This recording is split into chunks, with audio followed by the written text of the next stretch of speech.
Good morning student. આજે આપણે ધોરણ 11 વિષય એકાઉન્ટ પ્રકરણ બેંક સ્ટેટમેન્ટ એમાં અગાઉના આપણે લેક્ચરમાં રોકડ મેળ અને પાસબુકની બેંકની બાકી વચ્ચે જે તફાવત પડે છે તફાવતના કારણો જોયા હતા. આ કારણની ચર્ચા કરી હતી. આજે નવમું કારણ તફાવતનું કારણ રોકડ મેળમાં નોંધેલ પરંતુ વેપારીને આપવાના રહી ગયેલ છે. જો આપણે કોઈ વેપારીની પાસેથી ઉધાર માલ ખરીદ્યો હોય અને એને કોઈ ચેક લખીને આપ્યો હોય ત્યારે એ ચેક લખીને આપણે એના માટે ચેક લખીએ એટલે રોકડ મેળમાં બે બાજુ આવક બાજુ એની નોંધ કરી દઈએ એટલે રોકડ મેળમાં એટલી શિલ્લક ઘટી જાય. પરંતુ કોઈ કારણસર સામેનો વેપારી ચેક લેવા આવ્યો ના હોય અથવા તો આપણે આપવાનો રહી ગયો હોય તો અહીંયા જે દિવસે આપણે ચેક લખીને રોકડ મેળમાં નોંધ કરી ત્યાંથી એ વેપારી ચેક લઈ જાય અને બેંકમાં રજૂ કરે ત્યાં સુધી પાસબુકની બાકી અને રોકડ મેળની બાકી વચ્ચે તફાવત ઊભો થાય છે. પછી 10મું કારણ છે બેંકે ચૂકવે પરંતુ રોકડ મેળમાં નહીં નોંધેલ રકમ. દાખલા તરીકે વીજળી બિલ વીમા પ્રીમિયમ. અત્યારે તો આપણે બેંકોમાં ખાતું ખોલાવ્યા પછી બેંકને આપણામાંથી જુદા જુદા ખર્ચા ચૂકવવાનો શું કહેવાય પાવર આપીએ છીએ, સંમતિ આપીએ છીએ. દાખલા તરીકે આપણા વીમા પ્રીમિયમ બારોબાર બેંકમાંથી ઈસીએસ થી કપાઈ જાય. દર 2 મહિને આપણું વીજળી બિલ હોય તો એ પણ બેંક આપણામાંથી ચૂકવી દે. તો આવા બધા જુદા જુદા ખર્ચા જે આપણે બેંકને સંમતિ આપી હોય ફોર્મ ભરીને એવા ખર્ચા બેંક નિયત સમયે જે તે કંપનીને ચૂકવી દેતી હોય છે. તો અહીંયા બેંક આપણામાંથી ધારો કે આપણો લાઇટ બિલ ધંધાનું લાઇટ બિલ 5000 આવ્યું, બેંકે બારોબાર આપણા ખાતામાંથી 5000 રૂપિયા ટોરેન્ટ પાવર અથવા તો જે વીજળી કંપની હોય એને ચૂકવી દીધું. તો એ 5000 રૂપિયા પાસબુકમાં શિલ્લક ઘટી જાય છે. આપણને એની ખબર નથી એટલે રોકડ મેળમાં એટલી શિલ્લક વધારે બતાવે. એ જ રીતે ધારો કે આપણા ધંધાનું પેઢીનું વીમા પ્રીમિયમ હોય એ વીમા પ્રીમિયમ બારોબાર જે તે તારીખે કે સમયે કે મહિનાના અંતે આપણા ખાતામાંથી બારોબાર બેંકે ચૂકવી દીધું હોય ત્યારે પણ પાસબુક મુજબ એટલી શિલ્લક ઘટી જાય છે જેની નોંધ રોકડ મેળમાં હોતી નથી એટલે રોકડ મેળ એટલી શિલ્લક વધારે બતાવે. પછી 11મું કારણ છે વટાવેલી હુંડીની નકરામણી જે રોકડ મેળમાં નોંધાઈ નથી. આપણે કોઈ દેવાદાર પાસેથી હુંડી મળી હોય એ હુંડી આપણે બેંકમાં વટાવવા માટે જમા કરાવી હોય. પાકતી તારીખે જ્યારે હુંડીની પાકતી તારીખ હોય એ પાકતી તારીખે ધારો કે સામેની પાર્ટી પેમેન્ટ ના કરી શકે, પૈસા ના ચૂકવી શકે તો અહીંયા એ હુંડી નકરાઈ કહેવાય. હુંડીની નકરામણી આપણે એને હુંડી એટલે લેવું બેંકમાં વટાવવા માટે આપ્યું હોય અને પાકતી તારીખે સામેની પાર્ટી જ્યારે પૈસા નાણાં ન ચૂકવી શકે ત્યારે હુંડી નકરાય છે પાકતી તારીખે. જે રોકડ મેળમાં નોંધેલી નથી કારણ કે આપણને ખબર જ નથી. આપણને એમ કે આપણા ખાતામાં હુંડીની રકમ જમા થઈ જશે તો આપણે એની નોંધ આપણને તો ખબર જ હોતી નથી કે હુંડી નકરાઈ છે. જ્યારે પાસબુકમાં એન્ટ્રી કરાવીને પછી એ પાસબુક આપણે જોઈએ અને રોકડ મેળ સાથે સરખાવીએ ત્યારે ખબર પડે કે જે હુંડી આપણે જે એને હુંડી હતી એ આપણે બેંકમાં વટાવી હતી એ પાકતી તારીખે નકરાય છે. બેંક અહીંયા હુંડીની રકમ અને નકરામણી જે ખર્ચ હોય એ બંને રકમ આપણા ખાતે ઉધાર કરે છે એટલે પાસબુકમાં એટલી શિલ્લક ઘટી જાય છે જ્યારે રોકડ મેળમાં એ ઘટતી નથી. અને છેલ્લે અન્ય ભૂલો સરવાળો કરવામાં ભૂલ થાય.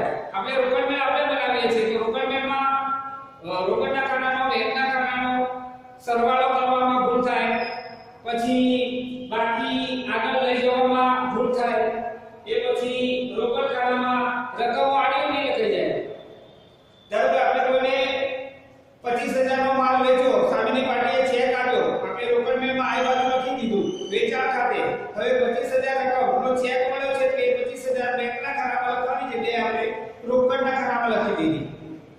તો અહીંયા ઉલટ-સુલટ ખાતામાં રકમ લખાઈ જાય. રોકડના રોકડેથી માલ વેચ્યો હોય એ બેંકમાં લખાઈ જાય, ચેકથી માલ વેચ્યો હોય રોકડમાં લખાઈ જાય. એવી જ રીતે આ બાજુ રોકડ મેળની બે બાજુ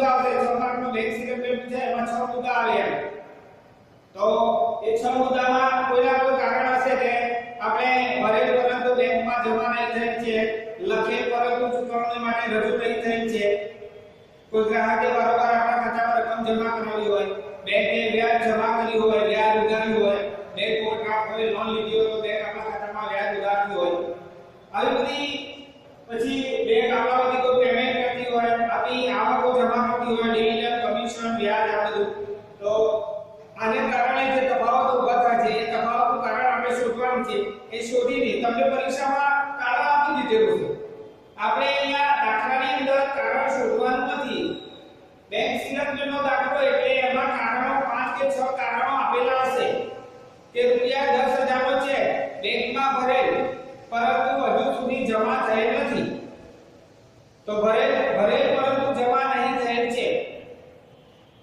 એ જ રીતે બીજું કારણ હોય ધારો કે રૂપિયા 25,000 નો ચેક લેણદારને દેવું ચૂકવવા લખી આપ્યો તો ચૂકવણી માટે હજુ સુધી રજૂ થયેલ નથી અથવા તો એવું આવે કે શું કહેવાય અમુક વસ્તુની રોકડ મેળમાં નોંધ થઈ હોય પાસબુકમાં ના થઈ હોય પાસબુકમાં થઈ હોય તો રોકડ મેળમાં ના થઈ હોય આવા કારણો આપણને રકમમાં આપેલા હશે કારણ શોધવાનું નથી આ કારણો આપણે સમજવાના શોધવાના નથી કારણો દાખલામાં જે રકમમાં એ કારણો હોય બધા રોકડ મેળ અને પાસબુકની શરૂઆતની કે રોકડ મેળ અને પાસબુકની બાકી આપેલી છે બે બાકીમાંથી કોઈ પણ એક બાકી લઈને આપણે દાખલાની શરૂઆત કરવાની બેમાંથી કોઈ એક બાકી લઈને શરૂઆત કરવાની બાકીના બધા કારણો આપ્યા છે એ કારણોને આપણે સમજીને પછી એની શું કહેવાય અસર આપવાની હવે આગળ જોઈએ તો બેંક સ્ટેટમેન્ટ તૈયાર કરવાની પદ્ધતિઓ પદ્ધતિ એટલે બેંક સ્ટેટમેન્ટ કેટલી રીતે તૈયાર થાય છે તો બેંક સ્ટેટમેન્ટ તૈયાર કરવાની બે પદ્ધતિઓ છે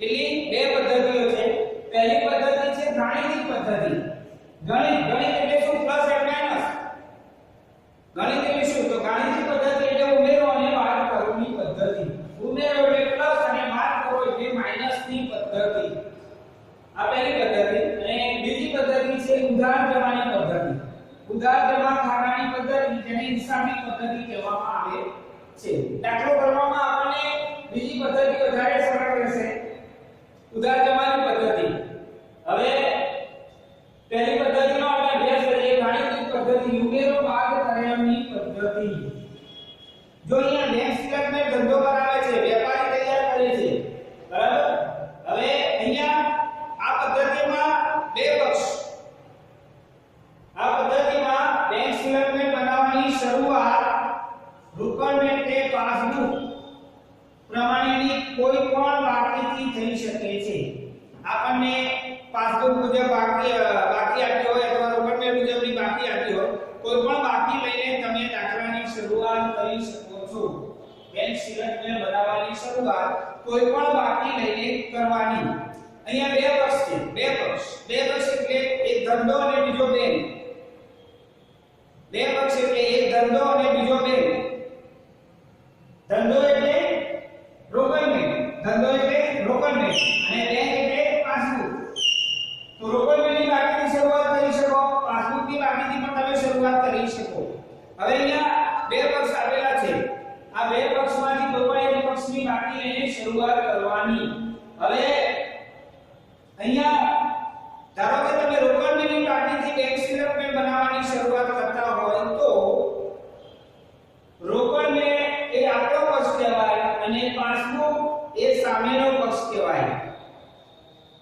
અહીંયા નિયમ છે જો નિયમ કે સામા પક્ષે જે પ્રમાણે કર્યું હોય તેમ કરવું એટલે અહીંયા આ પદ્ધતિમાં બે પક્ષ સમજવાના આપણે પહેલો પક્ષ ધંધો એટલે રોકડ મેળ બીજો પક્ષ બેંક એટલે પાસબુક અહીંયા રોકડ મેળ અને પાસબુકની બાકી વચ્ચેનો તફાવત આપણે દૂર કરવાનો છે બેંક સ્ટેટમેન્ટ બનાવીને જે તફાવત હોય તો અહીંયા જે ચોપડાની બેંક સ્ટેટમેન્ટ બાકીથી બેંક સ્ટેટમેન્ટની શરૂઆત કરવામાં આવે તે આપણો પક્ષ ખાસ આ ધ્યાનમાં રાખવાનું કે આપણે બેંક સ્ટેટમેન્ટ બનાવવાની શરૂઆત જે બાકીથી કરીએ જે ચોપડાની બાકીથી કરીએ ચોપડા એટલે બે એક રોકડ મેળ બીજો પાસબુક જો બેંક સ્ટેટમેન્ટ બનાવવાની શરૂઆત રોકડ મેળની બાકીથી કરીએ તો રોકડ મેળ એ આપણો પક્ષ પાસબુક એ સામેનો પક્ષ જો આપણે પાસબુકની બાકી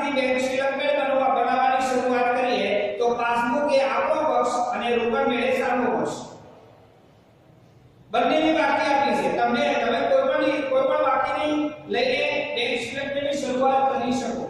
બીજું એક કે બેંક સ્ટેટમેન્ટની શરૂઆત કરતી વખતે ખાસ જોવાનું કે જો બેંક શિલક હોય તો પ્લસ ની નિશાની કરવી. બેંક શિલક ન હોય તો રકમ આગળ પ્લસ ની નિશાની કરવી. ધારો કે બેંક શિલક રૂપિયા પાસબુક મુજબ બેંક શિલક રૂપિયા 10000 આપી છે તો અહીંયા 10000 લખવાના છે બરાબર, અને અહીંયા પ્લસ લખવાનું છે. આગળ બરોબર ચાલે પ્લસ બરાબર. બેંક શિલક થી શરૂઆત કરતા હોય તો આગળ પ્લસ ની નિશાની કરવાની છે. અને જો bank overdraft DOD bank overdraft એટલે બેંકમાં આપણા ખાતામાં જે રકમ જમા હોય એનાથી વધારે રકમ ઉપાડવાની બેંક જે છૂટ આપે, જે સગવડ આપે, જે સેવા આપે એને બેંક ઓવરડ્રાફ્ટ કહેવાય. બેંક ઓવરડ્રાફ્ટ ઉપર બેંક એના જે નક્કી કરેલો વ્યાજનો દર હોય એના એટલું વ્યાજ લેતી હોય છે એની સમય મર્યાદા મુજબ. તો અહીંયા બેંક શિલક બનાવવાની શરૂઆત જો બેંક શિલકથી કરવામાં આવે તો આગળ પ્લસ ની નિશાની કરવામાં આવે છે. અને જો BOT થી ધારો કે પાસબુક મુજબ બેંક ઓવરડ્રાફ્ટ રૂપિયા 10000 તો પછી આપણે બાકીની શરૂઆત માઈનસ થી કરવાની. માઈનસ લખવાનું અને 10000 લખવાના બરાબર. તો અહીંયા એ પ્રમાણે આપણે બાકીની શું કહેવાય શરૂઆત કરવાની. બેંક શિલક હોય તો આગળ પ્લસ ની નિશાની કરવાની અને જો બેંક ઓવરડ્રાફ્ટ હોય તો આગળ માઈનસ ની નિશાની કરવાની. હવે એના માટે નિયમ છે કે સામા પક્ષે જે પ્રમાણે કરીએ એ પ્રમાણે ધ્યાન કરવું. જો નિયમ આપણે જોઈએ એક ઉદાહરણ. સામા પક્ષે નિયમ એવો છે કે સામા પક્ષે જે પ્રમાણે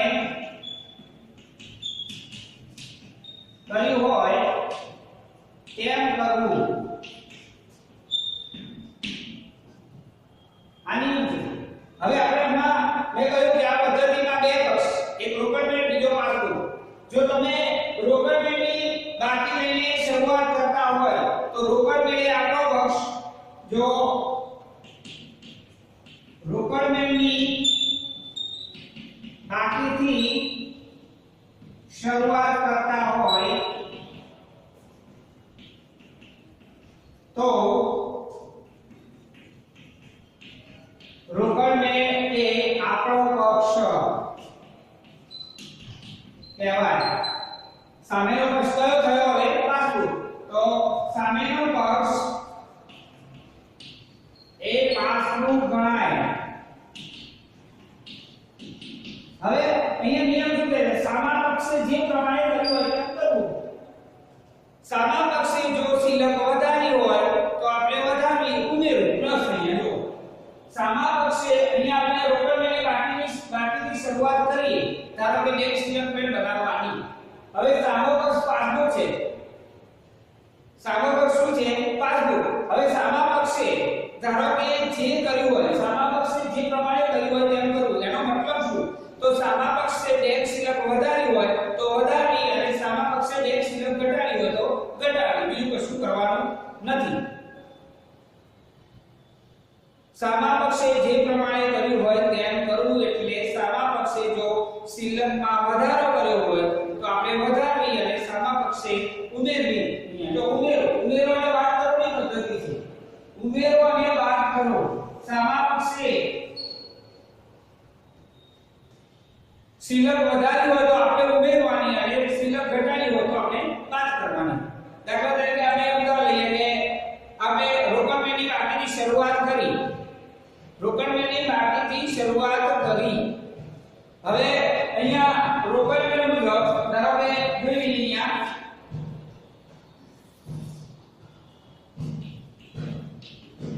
રોકડમેળ મુજબ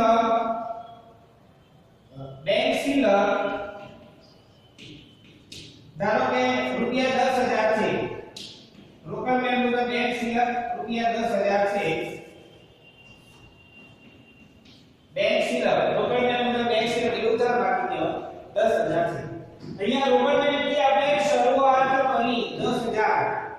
શરૂઆત કહેવાય. શરૂઆત એટલે રોકડ મેળે શું કહેવાય? આપણો પક્ષ કહેવાય. રોકડ મેળે આપણો પક્ષ ગણાય. સામેનો પક્ષ કયો થયો? હવે પાસબુક. હવે ધારો કે આપણે 10000 નો ચેક કોઈ વેપારીને લખીને આપ્યો છે, પરંતુ ચૂકવણી માટે હજી રજૂ થયો નથી. હવે આપણે 10000 નો ચેક વેપારીને લખીને આપ્યો, ચૂકવણી માટે રજૂ થયો નથી, એનો મતલબ કે પાસબુકમાં એટલી રકમ ઘટી નથી. પાસબુક મુજબ બેંક શિલ્લક ઘટી નથી એટલે શું કર્યું કહેવાય? પાસબુકમાં એટલી રકમ વધારે બતાવે. તો આપણે શું કરવાનું? ઉમેરવાનું. તો અહીંયા ઉમેરો કરીને લખવું પડે આ રીતે કે લખે પરંતુ ચૂકવણી માટે રજૂ નહીં થયેલ ચેક. રજૂ નહીં થયેલ ચેક 10000 નો ચેક હતો, ચૂકવણી માટે રજૂ થયો નથી. એનો મતલબ કે પાસબુક એટલી શિલ્લક ઘટાડી નથી. આપણે તો જ્યારે ચેક લખીને આપ્યો ત્યારે રોકડ પેટમાં 10000 એટલા વ્યય બાજુ જમા બાજુ લખીને શિલ્લક ઘટાડી દીધી હતી. હજુ બેંકે 10000 શિલ્લક ઘટાડી નથી, કારણ કે બેંકમાં હજુ રજૂ થયો જ નથી. તો અહીંયા સામેનો પક્ષ શું છે? સામેનો પક્ષ પાસબુક છે. તો પાસબુકમાં એટલી રકમ ઘટી નથી મતલબ વધી છે. તો અહીંયા 10000 લખી દો. થઈ ગઈ સરખી. રોકડ મેળ મુજબ શિલ્લક છે બેંક શિલ્લક 10000, પાસબુક મુજબ બેંક શિલ્લક હોય 20000. તો તફાવત પડ્યો તો 10000 નો. તો 10000 નો તફાવત અહીંયા મળી જાય છે કે આપણે કોઈ વેપારીને ચૂકવણી માટે દેવું ચૂકવવા માટે ચેક લખીને આપ્યો તો 10000 નો, હજુ એને રજૂ કર્યો નથી એટલે હજુ પાસબુકમાં એની એન્ટ્રી થઈ નથી. તો પાસબુકમાં એટલી શિલ્લક ઘટી નથી. તો અહીં ખાસ આ પદ્ધતિમાં ખાસ ઉમેરવાની વાત કરો. ઉમેરો અહીંયા લખવાનું, ઉમેરો પ્લસ સાઇન. એટલી રકમ. આ તો ખાલી એક ઉદાહરણ છે. બેંક શિલ્લક એમાં બે ગણા ભરવાના, પેટા કોલમ અહીંયા ઉપર ઉમેરો આવશે, નીચે બાદ કરો આવશે. અહીં કોલમમાં રકમ ઉમેરોની રકમ ખેંચી લેવાની, બાકી બીજા ખાનામાં આવશે. શરૂઆતની બાકી અહીંયા જે આપણે જે બાકીથી શરૂઆત કરીએ બાકી બીજા ખાનામાં લખાય. અહીંયા ઉમેરોની રકમ લખાય, સરવાળો કરીને એમાં ઉમેરવાની, બાદ કરવાની રકમ લખાય.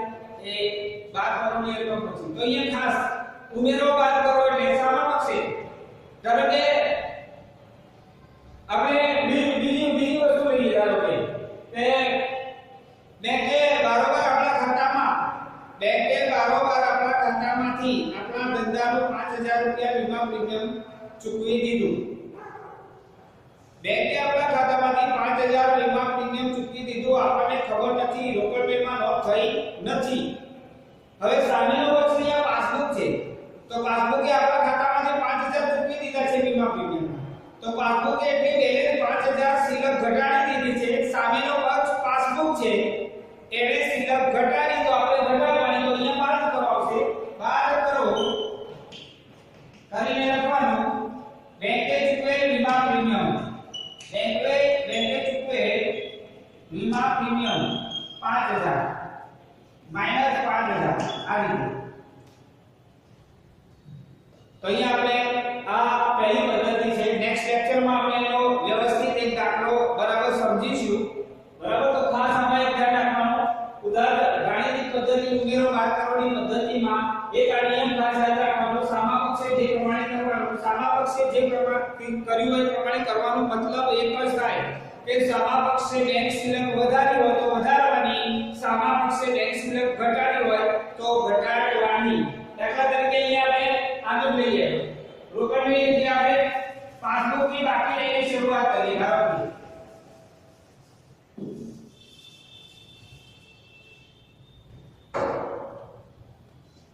ધારો કે અહીંયા પાસબુક મુજબ બેંક શિલ્લક 20000 પાસબુક મુજબ બેંક શિલ્લક 20000 છે. ખાલી ઉદાહરણ લઈએ 20000 રૂપિયા. તો અહીંયા પાસબુક કે આપણો વસ્તુ થયો, પાસબુક કે આપણો વસ્તુ સામેનો વસ્તુ પર મે. હવે હમણાંથી તો એ કહીએ કે લખે પરંતુ ચૂકવણી માટે રજૂ થયેલ નહીં થયેલ છે. લખે પરંતુ ચૂકવણી માટે રજૂ 10,000 નો. હવે અહીંયા આપણો પક્ષ પાસબુક છે, સામેનો પક્ષ રોકડ મેળ છે. હવે રોકડ મેળ સામેનો પક્ષ એટલે આપણે 10,000 નો ચેક જ્યારે ચૂકવણી માટે કોઈને લખીને વેપારીને આપીએ ત્યારે રોકડ મેળમાં વ્યય બાજુ જાવક બાજુ એની નોંધ કરી દીધી. એનો મતલબ કે સામેનો પક્ષ રોકડ મેળમાં નોંધ થઈ ગઈ. રોકડ મેળે 10,000 શિલક ઘટાડી. આપણો પક્ષ પાસબુક છે, સામેનો પક્ષ રોકડ મેળ. સામેના પક્ષે શું કર્યું? જે કર્યું એ કરવાનું. તો સામેના પક્ષે શિલક વધારી કે ઘટાડી છે? તો અહીંયા જ્યારે આપણે 10,000 નો ચેક લખીને આપ્યો ત્યારે આપણે રોકડ મેળમાં એની જમા બાજુ વ્યય બાજુ નોંધ કરી દીધી છે. એટલે સામેનો પક્ષ રોકડ મેળે એ 10,000 રૂપિયા શિલક ઘટાડી છે. તો અહીંયા બાદ કરો, આવે બાદ કરો. શું કહેવાય? લખે પરંતુ ચૂકવણી માટે રજૂ નહીં થયેલ છે -10,000. પેલા માટે શું કર્યું? પ્લસ કર્યું. રોકડ મેળની શરૂઆત કરી હતી તો અહીંયા આને 10,000 પ્લસ કર્યા. અહીંયા પાસબુક શરૂઆત કરી. પાસબુક મુજબ તો પાસબુક આપણો પક્ષ છે, રોકડ મેળ સામેનો પક્ષ. રોકડ મેળે શિલક ઘટાડી દીધી છે તો આપણે અહીંયા શિલક ઘટાડવા માટે માઈનસ કરવાના. બાદ કરો, ઉમેરો અને બાદ કરો. તો આ પદ્ધતિમાં ખાસ નિયમ પ્રમાણે કરવાનું છે આપણે કે સામા પક્ષે જે પ્રમાણે કર્યું હોય એ કરવું. સામા પક્ષે શિલક ઘટાડી હોય તો ઘટાડી, સામા પક્ષે શિલક વધારી હોય તો વધારવી. બીજું કંઈ આમાં કરવાનું નથી. નેક્સ્ટ લેક્ચરમાં આપણે વ્યવસ્થિત આનો એક દાખલો કરીશું. ચલો, થેન્ક યુ.